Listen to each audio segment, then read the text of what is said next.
Police জনগণের বন্ধু, জনগণের জন্যই কাজ করে। পুলিশ ছাড়া আমরা কোনো সমাজই চিন্তা করতে পারি না। যে ঘটনাটা ঘটছে নিঃসন্দেহে এটি একটি খুবই দুঃখজনক ঘটনা। তবে এর প্রত্যেকটা ঘটনারই সুষ্ঠু তদন্ত হবে। আমরা দ্রুততম সময় এই লাশগুলির সৎকার করে তাদের দাফনের জন্য তাদের নিজ নিজ ঠিকানায় পাঠানোর ব্যবস্থা করছি।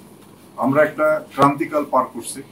আমি আমার প্রিয় সহকর্মী বৃন্দদের অনুরোধ করব, বাংলাদেশের যে প্রান্তে আপনারা থাকেন, আপনারা ধীরে ধীরে আপনাদের নিরাপত্তার জোরদারের জন্য ইউনিট কমান্ডারদেরকে অনুরোধ করব এবং আপনারা পর্যায়ক্রমে ধীরে ধীরে পরিস্থিতি বিবেচনা করে আপনারা যার যার কর্মে নিয়োজিত হওয়ার চেষ্টা অব্যাহত রাখবেন।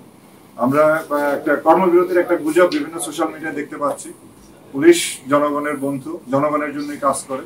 পুলিশ ছাড়া আমরা কোনো সমাজই চিন্তা করতে পারি না।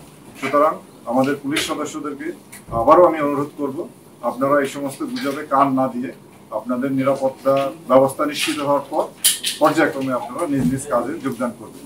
পাশাপাশি আমি এই দেশের ছাত্র জনতা তাদের যে বিজয়ে আমি তাদেরকে অভিনন্দন করি এবং তাদেরকেও আমি বিশেষভাবে অনুরোধ করব, ছাত্র জনতা, রাজনীতিবিদ, সমাজের সর্বস্তরের মানুষ, পুলিশ ছাড়া কোনো সমাজ আমরা চিন্তা করতে পারি না। পুলিশ ছাড়া কোনো সমাজ হয় না। পুলিশের যে অতীতের ভুল ভ্রান্তি যা আছে সেটি দূর করে আমরা জনগণের সময় নিয়োজিত হব। আবারও আপনাদের কাছে বিশেষ অনুরোধ, আপনারা পুলিশকে সহায়তা করুন, তাদেরকে স্বাভাবিক কাজকর্মে ফিরে আসার মতো একটা পরিবেশ তৈরিতে তাদেরকে সহযোগিতা করুন। আজকে যাত্রাবাড়ি থানা থেকে 8টি মৃতদেহ এখানে নিয়ে আসা হয়েছে এবং আমাদের টিম বিভিন্ন থানায় থানায় যেখানে যেখানে আমাদের সংবাদ আসছে সেখানে আমাদের টিম এখনো কাজ করতেছে এবং এই থানা থেকে যে মৃতদেহ সেটি উদ্ধারের কাজ চলমান আছে। যে ঘটনাটা ঘটছে নিঃসন্দেহে এটি একটি খুবই দুঃখজনক ঘটনা।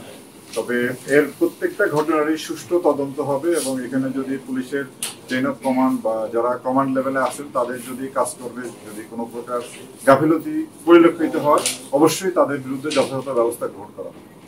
আমরা চেষ্টা করব যত দ্রুততম সময় নিরাপত্তা ব্যবস্থা করার জন্য। আপনারা জানেন যে আজকে সারাদিনে আমাদের যারা পুলিশ সদস্য আছেন তারা নিরাপত্তার খাতিরে বিভিন্ন জায়গায় হয়তো আত্মগোপনে চলে গিয়েছিলেন। তারা পর্যায়ক্রমে তারা তাদেরকে নিয়ে আসার জন্য আমরা চেষ্টা করতেছি এবং খুব দ্রুততম সময় আমরা পুলিশকে তার যে নিজস্ব কর্মে নিয়োজিত করার জন্য ব্যবস্থা নেব।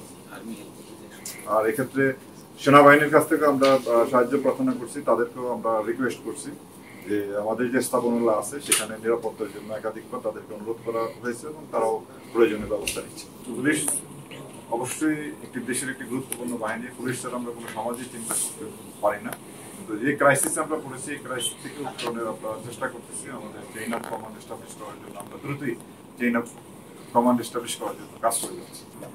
যারা উদ্বিগ্ন অবস্থায় আছেন, আমরা আমাদের কাছে খবর আসার সাথে সাথে আমাদের পক্ষে হোক বা সংশ্লিষ্ট সেনাবাহিনীর সহায়তা নিয়ে তাদের নিরাপত্তার জন্য আমরা ব্যবস্থা করছি এবং আরো যদি কোনো এবং ছাত্র জনতা এবং সাধারণ যারা মানুষ আছেন তাদের প্রতি অনুরোধ করব, আপনাদের যদি এই ধরনের কোনো তথ্য আপনাদের কাছে থাকে পুলিশকে নিরাপত্তা দেওয়ার জন্য আপনারাও এগিয়ে আসবেন।